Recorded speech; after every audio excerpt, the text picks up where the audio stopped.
రామా రామా నువ్వు జోక్ చేస్తున్నావు కదా? నిజమే సార్. అమ్మ ఆద్య ఉండమని బలవంత పెడితే కాదనలేకపోయాను సార్. ఈ ఒక్క రాత్రికి. రామా నువ్వు లేకుండా నేను ఒక్కడే హౌ? రామా ఇంపాసిబుల్. ఇదిగో అసలు నా వల్ల కాదు. అసలుకి ఈరోజు నేను చాలా ప్లాన్ చేసుకున్నాను రామా. సార్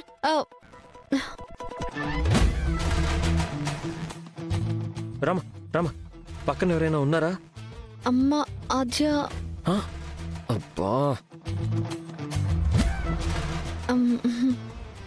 సరే సరే నాకు అర్థమైంది కానీ వాళ్ళకి ఏమైనా చెప్పుకో, నాకు మాత్రం ఏం చెప్పుకో. నీకోసం వెయిట్ చేస్తుంటాను. నువ్వు ఇక్కడ ఉంటున్నావు అంతే, త్వరగా బయలుదేరి వచ్చేస్తున్నావు అంతే, ఫోన్ పెట్టేస్తున్నావు. Bye. Sir sir sir sir sir